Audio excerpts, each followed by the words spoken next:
നടത്തിയതും നേരിട്ട് നടത്തിയതും അല്ലാത്തതുമായ പലതുമുണ്ട്. ഒപ്പം ഇദ്ദേഹത്തിൻ്റെ തന്നെ പ്രചോദനത്തിൽ നേരത്തെ തന്നെ നടന്നതാണ് സുന്നി ടൈഗർ ഫോഴ്സും അതുപോലെ തന്നെ ജമിയത്തുൽ ഇഹ്സാനിയയും. നേരിട്ട് നടത്തിയ പല കൊലപാതക ശ്രമങ്ങളും കൊലപാതകങ്ങളും ഈ അർത്ഥത്തിൽ കേസ് റെക്കോർഡറാണ്. ഇങ്ങനെയുള്ള ഒരാളെങ്ങനെ മാനവികത പറയുക?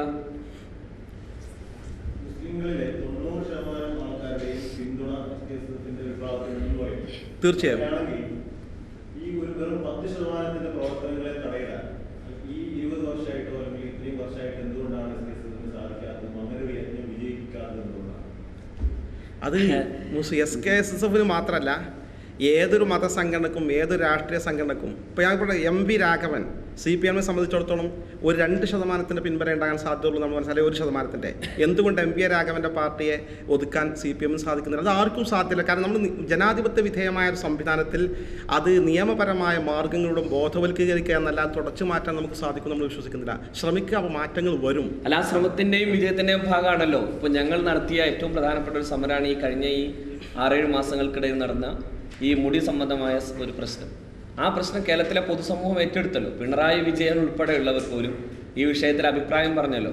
അങ്ങനെ കേരളത്തിലെ പൊതുസമൂഹത്തെ ബോധവൽക്കരിക്കാൻ ഞങ്ങൾക്ക് കഴിയുന്നുള്ളൂ. ഒരു ജനാധിപത്യ സംവിധാനത്തിൽ അതിനപ്പുറത്തേക്ക് മറ്റെന്താ ചെയ്യാൻ കഴിയാം? ഒപ്പം അദ്ദേഹത്തിൻ്റെ കൂടെ സപ്പോർട്ട് ചെയ്തിരുന്ന അദ്ദേഹത്തിൻ്റെ സ്വന്തം മകളുടെ ഭർത്താവ്, കുടുംബത്തിലൊക്കെ മാറ്റം വരിക എന്ന് പറഞ്ഞാൽ അദ്ദേഹം നമ്മുടെ കൂടെ വന്നു. ഈ കൃത്രിമമായി ഈ മുടി ആധികാരികമാണെന്ന് തെളിയിക്കാൻ രേഖയുണ്ടാക്കാൻ കാന്തപുരം ആവശ്യപ്പെട്ട കാന്തപുരത്തിലെ മർക്കസിലെ പ്രധാന ഉസ്താദ് ഈ മലയമ്മ മുഹമ്മദ് സക്കാഫി ഉൾപ്പെടെ നിരവധി ആളുകൾ അപ്പുറം വിട്ടല്ലോ. പ്രൊഫസർ ഒമാൻ മുഹമ്മദ് സാഹിബ്, ആളുകൾ വന്നുകൊണ്ടേയിരിക്കുകയാണ്. അപ്പോൾ ഞങ്ങൾ ഓരോ സ്വീകരണ കേന്ദ്രങ്ങളിലും കാന്തപുരം ഗ്രൂപ്പ് വിട്ടുവന്ന ആളുകൾക്ക് സ്വീകരണം കൊടുക്കുന്നു. ഓരോ ജില്ലയിലും ഞങ്ങൾ അങ്ങനെ ആക്കുന്നു. മാത്രമല്ല, ഇപ്പോൾ ആരംഭിക്കുന്ന ഈ അടുത്ത കാലത്തുണ്ടായ കുറേ സ്വപ്ന കഥകളുണ്ട്. ആ സ്വപ്ന കഥകളിലൊക്കെ മനം നിന്നിട്ട് ആ വഴി തന്നെ ഉപേക്ഷിച്ച് ഇപ്പോൾ സംസ്ഥയുടെ കൂടെ പ്രവർത്തിക്കുകയാണ്. അങ്ങനെ ഓരോ പ്രമുഖരും ഓരോ ജില്ലയിലും ഇപ്പോൾ ഇങ്ങനെ അവിടെ നിന്ന് പോരാണ്. അതേസമയം ഈ 22 കൊല്ലത്തെ ചരിത്രത്തിൽ ഒരാൾ പോലും ഇവിടം വിട്ട് അപ്പുറം പോയിട്ടില്ല. അതൊരു അടിവരയിടേണ്ട വിഷയമാണ്.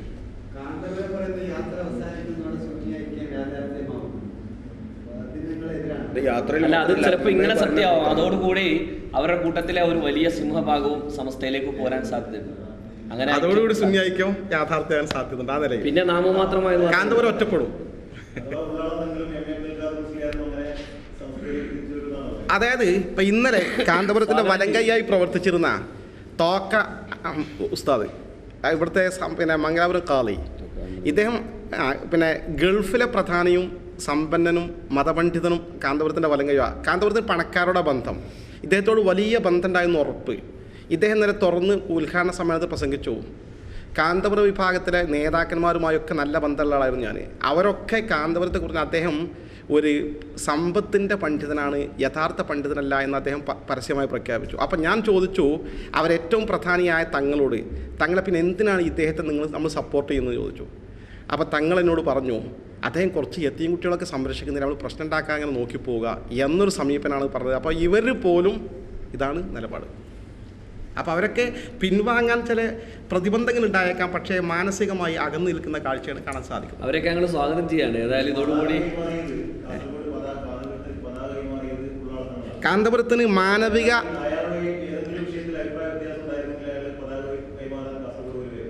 അതേസമയം ഇതേ ഉള്ളാൾ തങ്ങൾ കോഴിക്കോട് ഷാഹിറെ മുബാറക്ക് മസ്ജിദിന് ശിലാസ്ഥാപനം നടത്തിയപ്പോൾ, ഷാഹിറെ മുബാറക്ക് എന്ന ഈ വിശുദ്ധ കേശം സൂക്ഷിക്കാനുള്ള പള്ളിക്ക് ശിലാസ്ഥാപനം നടത്തിയപ്പോൾ ഉള്ളാൾ തങ്ങൾ വാശി പിടിച്ചു പറഞ്ഞു, അദ്ദേഹം ഉൾപ്പെടെയുള്ള അവരുടെ നേതാക്കന്മാർ, ശിലാസ്ഥാപനം നടത്തണമെങ്കിൽ ഇത് വിശുദ്ധ കേശാണ് ഞങ്ങൾ വിശ്വസിക്കുന്നില്ല, അതുകൊണ്ട് പള്ളിയുടെ പേര് മാറ്റിയാലേ ഞങ്ങൾ വരൂ.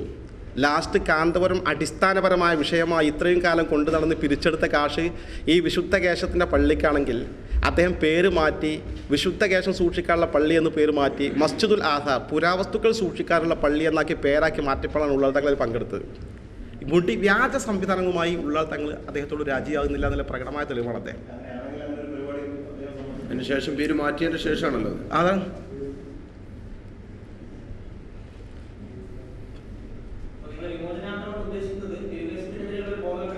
തിരുകേശം മാത്രമല്ല, തിരുകേശത്തിനെതിരെ വയ്ക്കുമ്പോൾ തിരുകേശം എന്ന് പറഞ്ഞ പ്രവാചകൻ്റെ വിശുദ്ധ കേശനാണ്. വ്യാജകേശം ഉൾപ്പെടെ ഈ ആത്മീയ ചൂഷണം, കാരണം ലോകത്ത് മുസ്ലിമുകളെ ഏറ്റവും വഞ്ചിക്കാൻ പര്യാപ്തമായ ഒരു ഘടകമാണ് ഈ പ്രവാചകരുമായി ബന്ധപ്പെട്ട കേശം തൻ്റെ കൈവശമുണ്ട് എന്നുള്ള അവകാശവാദം. അതിൽ ജനലക്ഷങ്ങൾ വഞ്ചിക്കപ്പെടുന്നത് കേരളത്തിനകത്ത് മാത്രമല്ല, ഇന്ത്യയിൽ ഷാഹിറെ മുബാറക്ക് തന്നെ പേര് വെക്കാൻ ഒരു ഉറുദു ചുവയാണ് വിശുദ്ധ കേശം. ഉത്തരേന്ത്യക്കാരെ ആകർഷിക്കുക. വിദേശ രാജ്യങ്ങൾ വേറെയും പരിഗണന നടത്തി ലോകത്തെവിടെയും ഇല്ലാത്ത വിധം സുരക്ഷിതമായി സൂക്ഷിക്കുന്ന ഒരു വിശുദ്ധ കേശം ഇവിടെ ഉണ്ടെന്ന് സ്ഥാപിച്ചിട്ട് കോടികൾ തട്ടാനുള്ള ഒരു സംവിധാനം നടത്തിക്കൊണ്ടിരിക്കുക. ഈ പൊതു ആത്മീയ ചൂഷണത്തിനെതിരെ, സാമൂഹ്യ രീതിയിലുള്ള ഈ ചൂഷണത്തിനെതിരെയാണ് ബോധവൽക്കരണം. അത് ജനങ്ങളത് പിന്തിരിപ്പിക്കുക എന്നാണ് ഞങ്ങൾ ലക്ഷ്യമാക്കുന്നത്. അതുപോലെ തന്നെ ഈ പ്രവാചക പരമ്പരയിൽപ്പെട്ട തങ്ങന്മാരുടെ മക്ബറ ഇൻഡ്യയിലെ അതിന്റെ പേരിലൊക്കെ ഇങ്ങനെ നടക്കുന്നില്ല. മക്ബറകളിൽ നടക്കുന്നത് എന്ന് പറഞ്ഞാൽ ചൂഷണോ? മക്ബറ സിയാറത്ത് അതിന്റെ പരിപാലനവുമായി ബന്ധപ്പെട്ടിട്ട് മക്ബറകൾ പരിപാലിക്കലും അവിടെ സിയാറത്ത് ചെയ്യലും അവിടെ വെച്ച് ദുആ ചെയ്യലും ഇത്തരം കാര്യങ്ങളൊക്കെ വിശുദ്ധ ഇസ്ലാം പഠിപ്പിച്ച പുണ്യകർമ്മങ്ങൾപ്പെട്ടതാണ്. അതേസമയം മഹാന്മാരെ മക്ബറുകൾ കേന്ദ്രീകരിച്ച് നടക്കുന്ന അനാചാരങ്ങൾ പ്രത്യക്ഷപ്പെട്ട കാലഘട്ടത്തിൽ തന്നെ 1951 മാർച്ചിൽ ഞങ്ങളുടെ മാതൃസംഘടന അതിനെതിരെ പ്രമേയം അംഗീകരിക്കുകയും അത് അനാചാരങ്ങൾ നിർമ്മാർജ്ജനം ചെയ്ത് നിലവിൽ സുന്നത്തായ ആചാരങ്ങൾ മാത്രം സ്ഥാപിച്ചുകൊണ്ട് നടത്തിക്കൊണ്ടു പോകണമെന്ന് ബോധവൽക്കരണം നടത്തുകയും ചെയ്തിട്ടുണ്ട്. ഈ മഹാന്മാരെ മക്ബറുകൾ പരിപാലിക്കുക, അവിടെ സിയാറത്തിന് പോകുന്ന അനാചാരം ഞങ്ങൾ കാണുന്നില്ല, പുണ്യകരമായിട്ടാണ് കാണുന്നത്. ചൂഷണം എവിടെ നടക്കുന്നുണ്ടോ എതിർക്കപ്പെടും.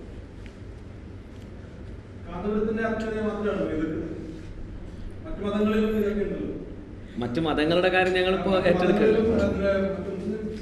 അതെ, മുസ്ലിം സമുദായത്തിൽ തന്നെ ഈ വ്യാജ ഷെയ്ഖുമാർ അതുപോലെ വ്യാജ സിദ്ധന്മാരുമൊക്കെയായി വരുന്ന എല്ലാവരെയും കൂടി ഞങ്ങൾ ഈ പ്രമേയത്തിൽ പെടുത്തുന്നുണ്ട്. പക്ഷേ ഒരുപാട്, അതായത് പല ജില്ലകളിലുമുള്ള അത്തരം പല വ്യാജ ഷെയ്ഖുമാരെയും മറ്റും മുന്നിൽ വെച്ചുകൊണ്ട് തന്നെ അതിനൊക്കെ മുമ്പിൽ നിൽക്കുന്ന നായകസ്ഥാനം കാന്തപുരത്തിൻ്റെ മുമ്പിലാണുള്ളത്. കാരണം അവരൊക്കെ നടത്തുന്നതിനേക്കാൾ വലിയ തട്ടിപ്പാണ് ഇദ്ദേഹം നടത്തുന്നത്. അതുകൊണ്ടാണ് ഇതിനെ ഹൈലൈറ്റ് ചെയ്യപ്പെടുന്നത്. സത്യത്തിൽ ഓരോ ജില്ലയിലുമുള്ള അത്തരത്തിലുള്ള വ്യാജ ഷെയ്ഖുമാരെയും മറ്റും ഞങ്ങൾ ഈ കാര്യത്തിൽ ചർച്ച ചെയ്യുന്നുണ്ട്.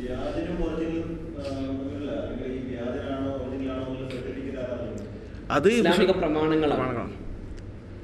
പ്രമാണബദ്ധമായി നിലനിൽക്കുന്നതിനെയാണ് നമ്മൾ വ്യാജനാണോ ഒറിജിനലാണോ എന്ന് പറയുന്നത്. ഇല്ല, കാരണം കൃത്യമായ മാനദണ്ഡം ഇരുവരും അംഗീകരിക്കുന്ന പ്രമാണങ്ങൾ തന്നെയാണ് നമ്മൾ. ഇല്ല, ആവില്ല. കാരണം എന്താ വെച്ചാൽ ഇസ്ലാമിക പ്രമാണത്തിൽ ഒന്നാം പ്രമാണം ഖുർആൻ, അല്ലദീന ആമനു വക്കാനു യത്തഖൂൻ. യഥാർത്ഥ സിദ്ധന്മാർ എന്ന് പറഞ്ഞാൽ സത്യവിശ്വാസം, പിന്നെ ഭക്തിയിൽ അധിഷ്ഠിതമായ ജീവിതം. കാന്തപുരത്തിനാണ് മൈനസാണ്, ഭക്തിയിൽ അധിഷ്ഠിതമായ ജീവിതമാണ്. വിശ്വാസം നമുക്ക് ഭൗതിക ആഡംബരങ്ങളിൽ നിന്ന് മാറി നിൽക്കുന്നവരുമാണ് അവർ. ആണ്.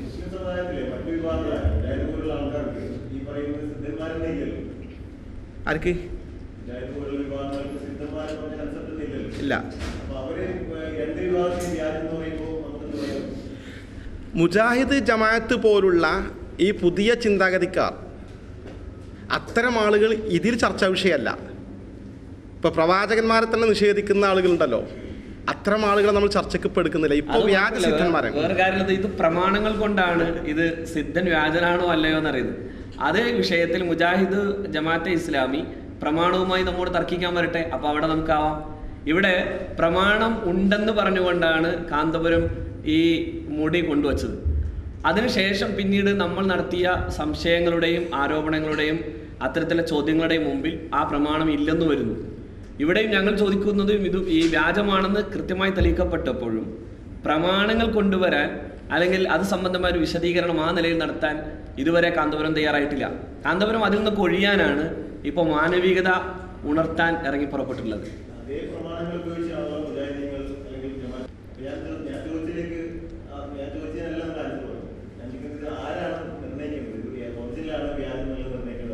അതുകൊണ്ടാണ് ഞാൻ പറഞ്ഞത്, അതായത് പ്രമാണങ്ങൾ ചർച്ച ചെയ്തിട്ട് പരസ്പരം അങ്ങോട്ടും ഇങ്ങോട്ടും സംവദിക്കാൻ കഴിയുമെങ്കിൽ അവിടെ മുജാഹിദും ജമാഅത്തെ ഇസ്ലാമിയും വരട്ടെ. അത് ആ അർത്ഥത്തിലുള്ള തർക്കമാണ്, അത് ആശയപരമായ വിഷയമാണ്. ഞങ്ങൾ പറയുന്നു ഇന്നത് പ്രമാണമാണ്, അവർ ആ പ്രമാണം അംഗീകരിക്കുന്നുണ്ടോ ഇല്ലയോ എന്ന് നോക്കട്ടെ. അവിടെയാണ് ഞങ്ങൾ ഈ പ്രമാണങ്ങളെ മുറുകെ പിടിച്ചത്.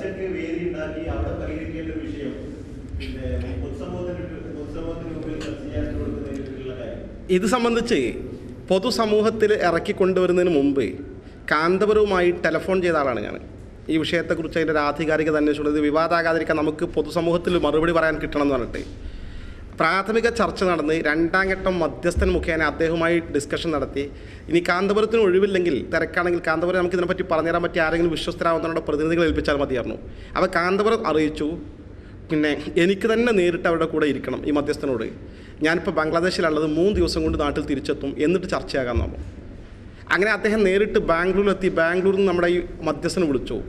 കാന്തപുരം ഉസ്താദ് ബാംഗ്ലൂർ എത്തിയിട്ടുണ്ട്, അരമണിക്കൂറൊക്കെ ഞങ്ങൾ കാണും, സംസാരിക്കും, നമുക്ക് ഡേറ്റ് ഫിക്സ് ആക്കാമെന്ന് പറഞ്ഞു. അപ്പോൾ ഞങ്ങൾ അന്ന് കോഴിക്കോട് പരിപാടി ഫിക്സ് ചെയ്തിട്ടില്ല, ഇത് തീരുമാനമായിട്ടില്ലെങ്കിൽ മാത്രമേ പരസ്യമായി പ്രഖ്യാപിക്കുള്ളൂ എന്ന് വെച്ചിരുന്നു. ലാസ്റ്റ് ഇവർ കണ്ട് സംസാരിച്ചപ്പോൾ മധ്യസ്ഥൻ നിരാശാജനകമായി വിളിച്ച് സംസാരിച്ചു. പിന്നെ ഒന്നും വിചാരിക്കരുത്, ഉസ്താദ് ഇപ്പോൾ പറയുന്നത് നിങ്ങളുമായി ചർച്ച നടത്തണമെങ്കിൽ നിങ്ങൾ കാന്തപുരത്തിനെ വിമർശിച്ച് ഇറക്കിയ സീഡികൾ പിൻവലിച്ചു എന്ന് പരസ്യമായി പത്രത്തിൽ കൊടുക്കണം എന്നാണ് പറയുന്നത്. അങ്ങനെ ചെയ്യാൻ പറ്റുമോ എന്ന് അദ്ദേഹം ചോദിച്ചു. ഞാൻ പറഞ്ഞു മധ്യസ്ഥനായ തങ്ങളോട്, തങ്ങളെ ഇപ്പോൾ നിങ്ങൾക്ക് മനസ്സിലായില്ലേ, അദ്ദേഹം ഒഴിഞ്ഞു മാറാനാണ് ലാസ്റ്റ് വരെ, അവസാനം പറ്റില്ല കണ്ടപ്പോൾ ഒഴിഞ്ഞു മാറുകയാണ്.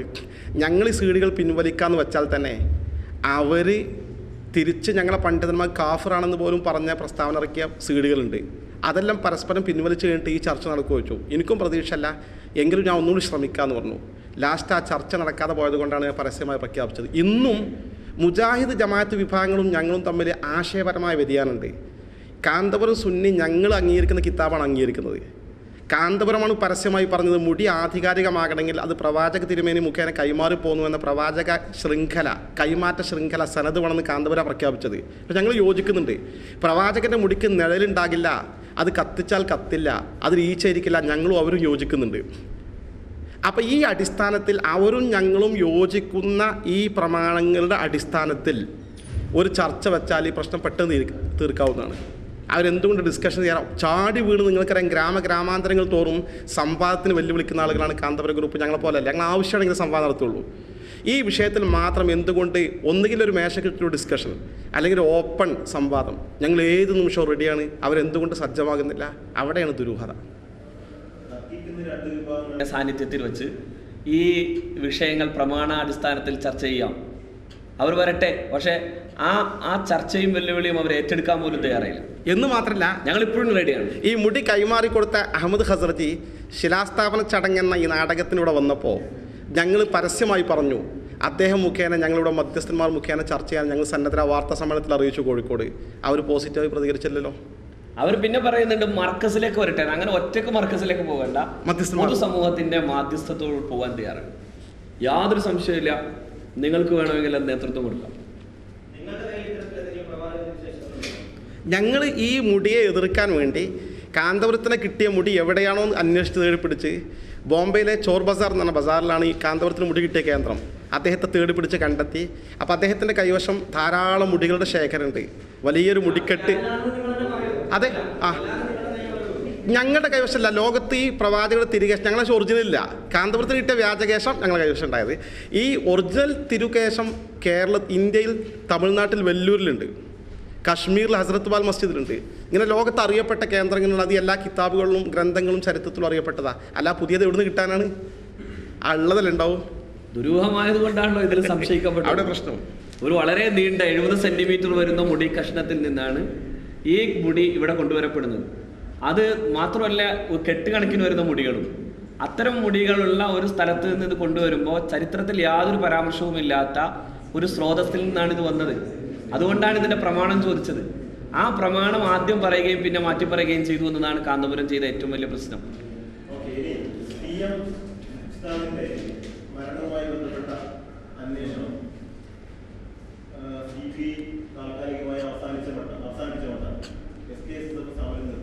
ഇല്ല, സമരം നിർത്തിയിട്ടില്ല. അതുകൊണ്ടാണ് കോടതിയുള്ള കേസിൽ പുനരന്വേഷണം നടത്തണം CBI മറ്റൊരു ടീമിനെ കൊണ്ട് എന്ന കേസിൽ SKS കക്ഷി ചേർന്നത്. ഞങ്ങൾ കോടതിയുടെ തീരുമാനം കാത്തിരിക്കുന്നു.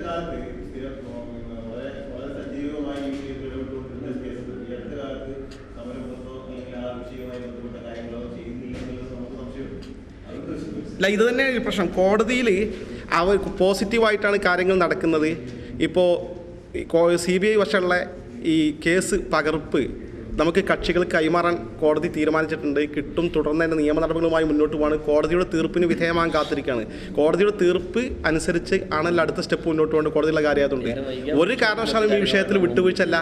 CM ഉസ്താദിൻ്റെ ഘാതകരെ കണ്ടെത്തുന്നത് വരെ സന്ധിയില്ലാ സമരവുമായിട്ട് SKS മുന്നോട്ട് പോകും. വിട്ടുവീഴ്ചയല്ല വിഷയത്തിൽ. കാരണം ഇതുപോലെ ഗൗരവതരമായ കാര്യമാണ്. കേരളത്തിലെ ഏറ്റവും പ്രമുഖനായ ഒരു മതപണ്ഡിതനെ കൊല ചെയ്തു എന്ന് പറഞ്ഞാൽ അത് നിസ്സാര കാര്യമല്ല. അതിൻ്റെ പിന്നിലുള്ള കരങ്ങളെ കണ്ടെത്തണമെന്ന കാര്യത്തിൽ ഒരു കോംപ്രമൈസിനും ആരോടും തയ്യാറില്ല. അവസാന നിമിഷം വരെ സമരം മുന്നോട്ട് പോകും.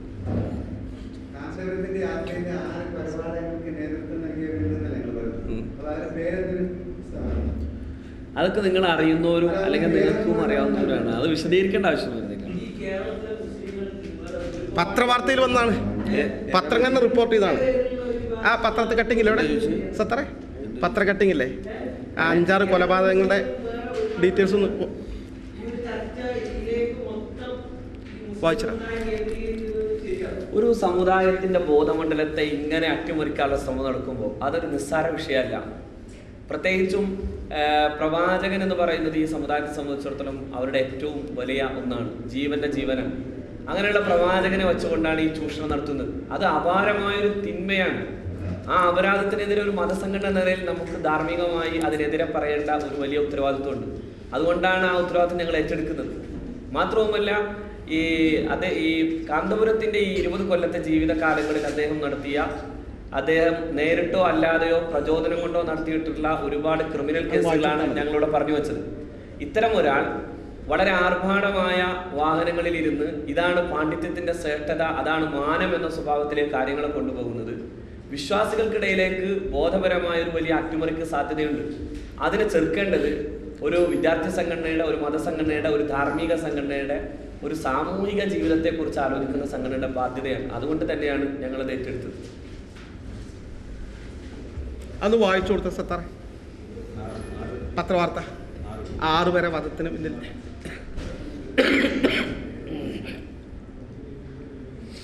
ഇത് 1999 മാർച്ച് 17 വന്ന പത്രവാർത്തയാണ്. ചന്ദ്രികയാണ് പ്രസിദ്ധീകരിച്ചത്. 1999 കേരള ഗവൺമെന്റ് നിയോഗിച്ച പ്രത്യേക അന്വേഷണ സംഘം ആണ് ആ report.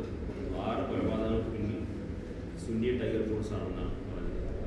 1995 December 29 Thrissur Vadanappally Rajeev, 1996 August 10 Mathilakam police station പരിധിയിൽ സന്തോഷ്, 1996 ഓഗസ്റ്റ് 14 പാലക്കാട് ജില്ലയിലെ Kollengode Mani, 1996 August 23 Malappuram Valanchery Thami, 1995 August 18 Kolathur police station പരിധിയിൽ മോഹനചന്ദ്രൻ, 1994 ഡിസംബർ 4 ഗുരുവായൂരിലെ സുനിൽ തുടങ്ങിയവരാണ് ജമിയത്ത് നിസാരിയുടെ കൊലക്കത്ത് ഇരയായത്. 1999 മാർച്ച് 17 ചന്ദ്രയിലാണ് പ്രസിദ്ധീകരിച്ചത്. ഇത് ഗവൺമെന്റ് അന്വേഷണ സംഘം കൊടുത്ത റിപ്പോർട്ടാണ്. സെയിം വാർത്ത മനോരമയിലും മറ്റു പത്രങ്ങളും അന്ന് വന്നിരുന്നു. ചെങ്ങന്നൂർ ആ 6 സ്ഥിരീകരിച്ചിട്ടില്ലല്ലോ. അദ്ദേഹത്തെ പ്രതി ചേർത്തിരുന്നു ആദ്യം, പിന്നെ അദ്ദേഹത്തെ ഒഴിവാക്കപ്പെട്ടു. ഇങ്ങനെയൊക്കെയാണുള്ളത്. ഇത് ശരിക്ക് സ്ഥിരീകരിക്കപ്പെട്ടു. അല്ല, അതിൽ അക്യൂസ്ഡ് ആണ്. കോടതിയുടെ പരാമർശങ്ങൾ അങ്ങനെയും വന്നിട്ടുണ്ട്. പിന്നെ ലൂപ്പ് ഹോളുകൾ വെച്ചിട്ട് ഇറങ്ങിപ്പോകാന്നുള്ള നമ്മുടെ ന്യായാധിപ വ്യവസ്ഥിതിയിലൊക്കെ ഭാഗമാണല്ലോ. ഈ കൊലപാതകം ജഗനൂർ കൊലപാതകത്തിലും ഇടക്കാലത്ത് ഹൈക്കോടതിയുടെ ഒരു വിധി വന്നിട്ടുണ്ട്. കാന്തപുരത്ത് 10-ാം പ്രതിയായിട്ട്. എന്നിട്ടേ പറയാനുള്ളൂ. നമുക്കിനി അവസാനിപ്പിക്കാം. ഏത് ജമിയത്തുൽ ഇഹ്സാനിൽ പ്രവർത്തിച്ച പ്രവർത്തകന്മാർ മുഴുവൻ കാന്തപുരത്തിന്റെ അനുയായികളാണ്. അല്ല, CM ഉസ്താദിന്റെ കൊലപാതക സംശയമുണ്ട്. ഞങ്ങൾ വ്യക്തമായി അന്വേഷിച്ചിട്ട് പറയേണ്ട ഒരു കാര്യമാണ്. അത് നമുക്ക് മുൻകൂർ എങ്ങനെ പറയാൻ പറ്റുക? അതുകൊണ്ടാണ് നമ്മളിത് യഥാർത്ഥ അന്വേഷണം നടത്തി കുറ്റക്കാരെ കൊണ്ടുവരണം. ഇവിടെ മാധ്യമങ്ങളുടെ സപ്പോർട്ടോടുകൂടി പറഞ്ഞതാണ് നമ്മൾ പറയുന്നത്. കേരള ഗവൺമെന്റ് ഏജൻസികൾ അന്വേഷിച്ച അന്വേഷണ കാരണം സാധ്യത ഉണ്ടെന്നുള്ളതാണ് സംശയം. അത് തീർച്ചയായും സംശയിക്കാം. മാത്രമല്ല, ഈ വിഷയത്തിൽ കൊലപാതകമാണ് തീർച്ച. അതിൻ്റെ എല്ലാ തെളിവുകളും നമ്മളെ ലഭ്യമായ, പ്രാഥമികമായി പോലീസ് അതിൽ കൃത്രിമം കാണിച്ചിട്ടുണ്ട് അന്വേഷണത്തിൽ നിന്ന് ഉറപ്പ്. അപ്പോൾ ഈ ഇതിൻ്റെ പിന്നിൽ ആര് എന്നുള്ളത് കണ്ടെത്തപ്പെടണം. സംശയിക്കാവുന്ന ഭാഗമാണ് എക്സ്ക്യൂസ് ചൂണ്ടിക്കാണിച്ച്. എക്സ്ക്യൂസ്, ഞങ്ങൾ കുമ്പള പരിപാടി സമാപിക്കുമ്പോഴേക്ക് തിരിച്ചൊന്ന് എത്തേണ്ടതുണ്ട്. ഞങ്ങൾ സമ്മതിക്കുകയാണെങ്കിൽ ഞങ്ങൾ പോയിക്കോട്ടെ. എങ്ങനെ? അടുത്ത പോയിന്റ് കാഞ്ഞങ്ങാട്